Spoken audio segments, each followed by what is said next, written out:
In 1997, Red Dwarf was remastered. Digitally enhanced picture and sound were combined with updated CGI effects to polish up the first 3 series, now almost a decade old.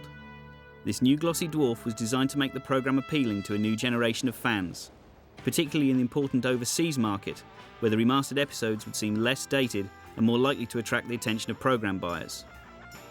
How would the new shows take shape? What could be done on a budget that would have been considered generous if remastering in the 17th century? And what would the existing fan base make of it all? This is the story of that launch.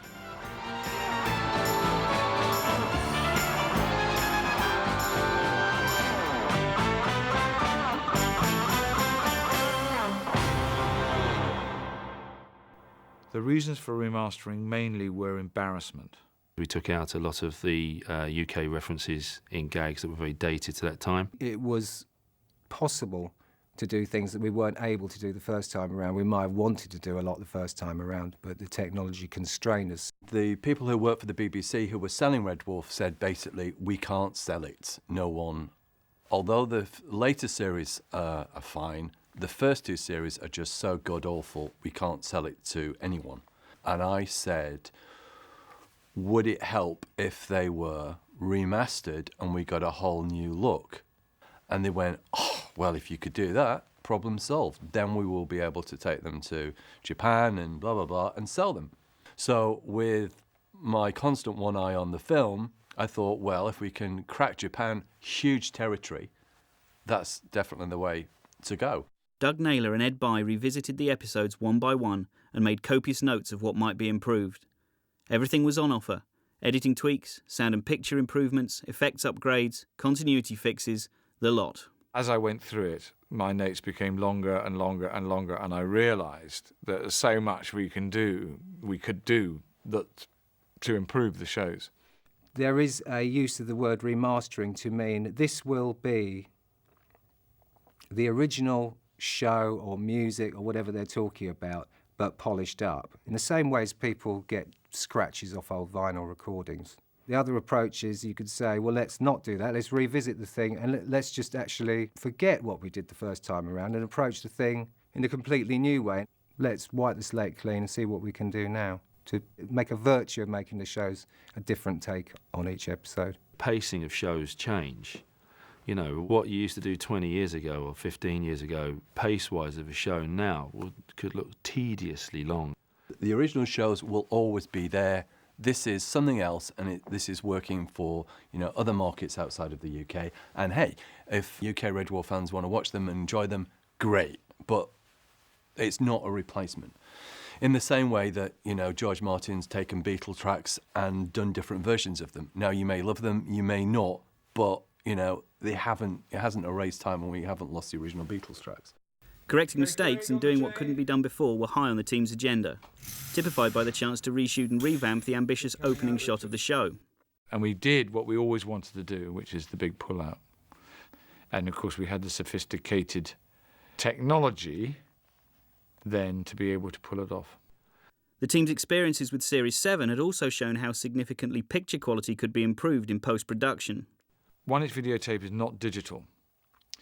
So every time you wanted to create another version of the show, it was dropped down to another piece of tape. And every time it dropped down to another piece of tape, you lose more and more quality. So by the time you had the finished product, it was a bit grey. With sophisticated grading machines, Pogel and so forth, you took the original transmission tape, I stuck it into a grade, and we tweaked up the saturation and tweaked up the chroma, and suddenly, boof, this thing came to life. Grading could pull the best, brightest picture quality from the original tapes, on top of which a film effect was added. We applied it to the remaster to give it an overall look, to consolidate the looks, because Series 1 and 2 and 3 obviously are different. If you're packaging them together, you want to have something that gives it an overall, to try and link them all together in some form, and film effects seem to be the way to do it. What film and a film look gives you is a glossier, more heroic Hollywood look, if you like. But in fact, what it was doing was distancing and kind of placing this gloss between the audience and what they'd seen originally. Not that picture was the only area for obvious enhancement. New sound editor Jem Whippy was given the opportunity to go more cinematic, though getting started wasn't easy. To get the original sound back from the multitracks was a bizarre feat of technical expertise, dealing with ancient old tape, old multi-track machines that haven't been fired up for 5 years. Technicians from the BBC who we had to pull out of retirement and try and get this stuff so we could get the original soundtracks back. We put the first tape on.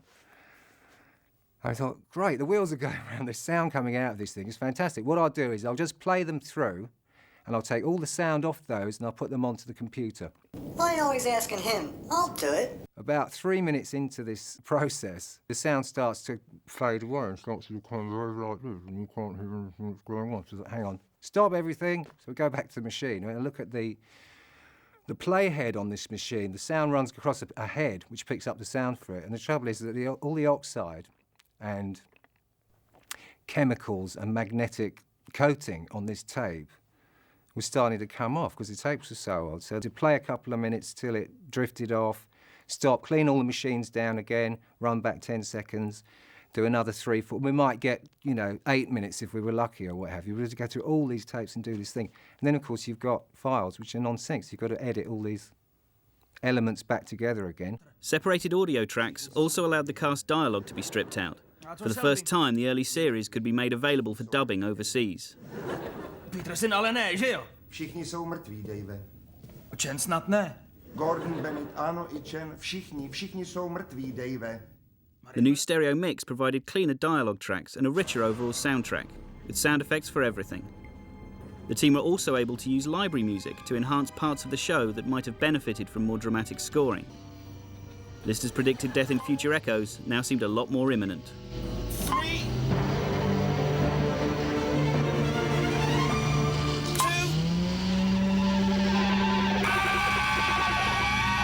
The idea, as I said, was to try and make the show a little bit more cinematic from start to finish, and also try and add maybe a bit more mood, a bit more emotion, more shape to the show as a viewer for you to watch. Music can alter what you think you're seeing.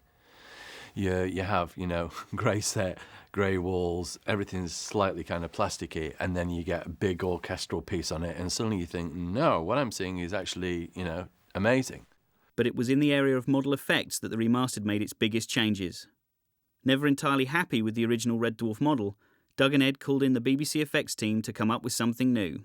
Rob and I had no input into Red Dwarf.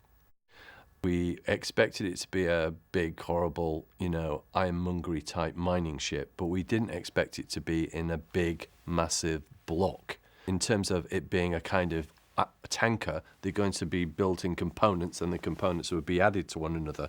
So logically, it's much more likely to be a pencil shape than it is to be, this shape. The overall design feel was eventually a drawing that Alan Brannan had done. But when Doug and Ed saw it, they liked the overall feel, but they wanted it longer.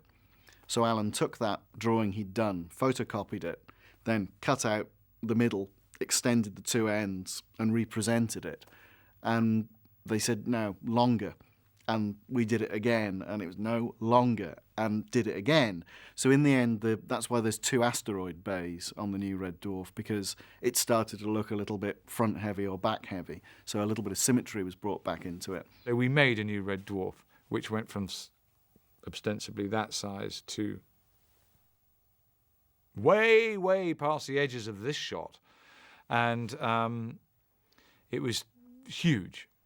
And it was built as a model, huge. And it was very, very long. I can't remember quite how long, but certainly enough to kill a small dog. The original ship was, I think it was about 8 feet long, and the new one was 12.5 feet.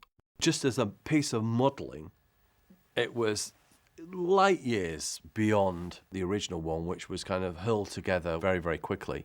The intention with the new Red Dwarf model was to shoot the miniature, not the CGI version. The CGI was going to be reserved for walking blue midgets and stuff that you couldn't do motion controlled. It then turns out that the hugely long pencil couldn't be filmed in the BBC's studios because, as it was so large, the motion control camera couldn't get the required distance away from the miniature to do proper beauty passes. So we then couldn't go that route. And any other studio was going to be more expensive. So we were completely stymied. So stuff that we'd expected to do miniature-wise, we now couldn't do. And equally, they ate into the CGI budget that had been reserved. So it was a kind of double whammy. BBC Visual Effects were on the cusp of their own CG, but it wasn't quite as sophisticated, for want of a better word, or cheap as Chris Veal was, who was operating at that time out of his mum's house. Chris Veal had proved himself with Series 7 Extended, providing high-quality computer models that impressed Doug and Ed enough to entrust the job to him. The process really, for me, was to use the models as reference for building computer-generated versions and to use the texture maps that they had on the existing ships to build up some new versions in the computer. And as much detail as was possible was built onto the CG model. But there was one sequence, the famous closing titles, that the FX team did shoot for real. I was called into the edit suite, and Ed and Doug were looking at a model sequence which had been shot of the Red Dwarf physical model. And it was actually a motion control shot where the camera sort of flew up over the ship. And unfortunately, it had been shot against a black screen without any stars, and they were trying to composite in some stars afterwards. But due to the nature of the motion control, which actually kind of tilted as it went up over the model, the stars didn't look like they were in the same place. And I think this was really before there was any kind of motion tracking software available readily. So the decision really came to try and do a computer-generated version of it. That was quite a challenge, I have to say, because it's a fairly long sequence. It's a 50-second sequence or just a bit longer. And it's actually quite close to the model, and it fills the frame quite a lot. So it actually took about 7 or 8 days, I think, purely to render. And it was rendering away on, I think, 2 or 3 machines. Sitting in the corner of my little room, I mean, it certainly wasn't a render farm. It was kind of more like a render allotment. Away from lengthy render times, only one other live-action shot of the redesigned ship has been filmed to date. This previously unseen test for the Red Dwarf movie.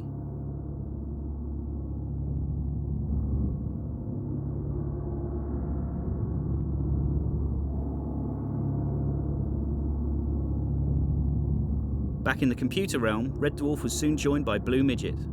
Another BBC redesign, this was a chance to create something more iconic, something that walked. Blue Midget was always slightly, to me, a bit like a bread van, and we thought maybe we could improve that a bit. It had legs and a ball at the front and 2 engines at the back. Alan worked that up into a far more detailed rendering. Again, did computer renderings, got those signed off by the production, and then launched into the model. But fully articulated, all lights up, legs work, everything, only ever used as the basis for the CG model, never actually filmed as a miniature. A memorable new design staggered Blue Midget in a fresh direction, part of an unexpectedly heavy CGI workload that made achieving photoreality even tougher than normal. When you deal with a real world, with a real model, there is a credibility you immediately get, and you're constantly fighting the CGI. Now, when CGI works, you can do much more with it in the computer, manipulate it much more, do all sorts in terms of movement, but it's a very difficult place to get to. Beyond staggering spaceships, by 1997 even the tricks available to a standard edit suite had come on significantly. Editor Mark Wyborn was able to add things that could never have been done easily or cheaply before. The windows outside the quarters just had a couple of little lights stuck on a black piece of cloth. So what we could do then, which we could do much more now, but then, was draw around the windows.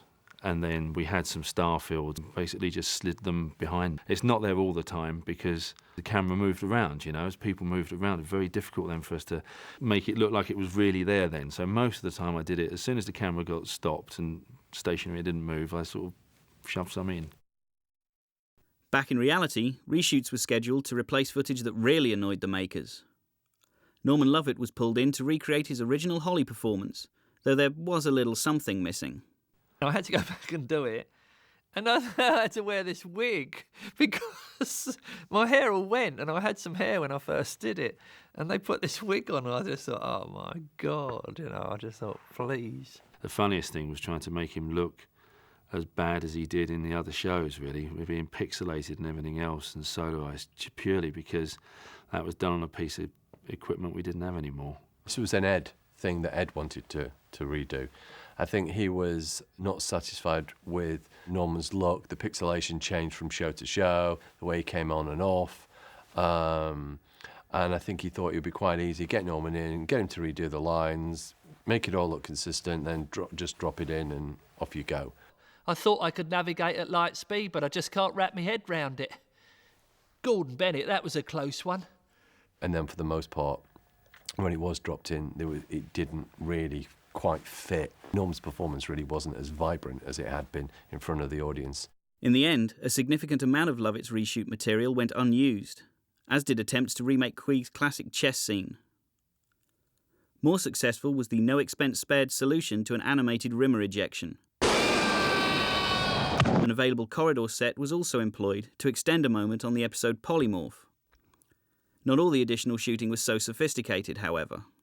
Episode 1, if you watch the funeral sequence, you will see that there are some people in the foreground who were never originally there.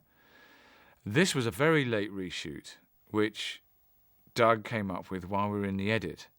And the only way we could do it was on a caption camera. A caption camera is a camera that basically looks down on a flat piece of paper and you put paper underneath it and you film it and it goes onto the tape. So we couldn't get this thing out. It was just there. So each person, myself, Doug, Mark Wyborn, the editor, and the assistant editor, Dave, stuck our heads underneath the caption camera and we took a shot of it. Far from being the full revamp the team had intended, the limits of the budget meant that a true reinvention was never possible. Some rushes footage was retrieved, but for the most part the edit stuck to tightening the episodes as they already existed. Many of the model shots had to be provided on blue or green screen, and sometimes the chance to tinker maybe went too far. It seems nobody wants to own up for these two whizzing scutters. There's two mysterious scutters that appear in episode 1. They were put in there by God. It's a mystery how they got there. I have to be completely frank and say I can't even remember ever seeing that shot ever before in my life. So I have no idea how, where, what that came about. My recollection is that we might have reshot them, but I think that Chris Veal made them. I'm not guilty to that one. I don't know. I was trying to look at the tape the other day, trying to find the CG scutters, supposed CG scutters, and I'm 99% certain it wasn't me. As it turns out, they're not CGI. Unearthed footage reveals that Ed was right the first time. Full-size scutters laid on with blue screen. Oh, yeah, I remember that. That was definitely my fault. Now, whether you think that was funny or not, I just thought it was kind of interesting at the time. But back to the old thing of once you've fallen in love with something and you really like it, you don't want it to see it changed. The remastered episodes were previewed on BBC Two in time for the show's 10th anniversary. And while the episodes helped the franchise enormously overseas, where the new look made it more appealing and the new soundtrack allowed for much easier dubbing, back home the fans were less than happy. Although commissioned to remaster Series 4 and 5, Grant Naylor took the decision to shelve the project until technology caught up with their ambition. No further remastered episodes were made, though the new ships would be used for Series 8. For me, as a viewer, watching the remastered, I'm going, oh, I'm sure we can do better than that. We can, but we couldn't then. Now we could do even more. It's tempting to remaster the remastered. Maybe that's next. I think they sort of stand up a little better now against the rest of the series. I think certainly with more time and no doubt money, we could have achieved more. I think it was an incredibly ambitious project, actually, to do 3 series worth of replacing model effects at the time we had. I have to admit, looking back on it now, there is a real tinge of disappointment with the outcome. I think, although I can see the BBC reasons for wanting to do it, we should probably have resisted them from a creative point of view because the technology just wasn't there and it didn't turn out, certainly in the way that I'd envisaged. But because of the remastering, that we did. We then sold it to Japan and South America and various other countries. In terms of the finance that brought to the cast and the writers, it was like 2 grains of rice, but that wasn't important. What was important was the show is now on Japanese television. This is great. This is all going to help the film. Do all the fans like it as much as the original series? I think there's an argument to say a lot of them don't. But to be fair, they did have a huge amount of fun and debate ripping it to shreds, so it wasn't completely a waste of time. Action! Fall off!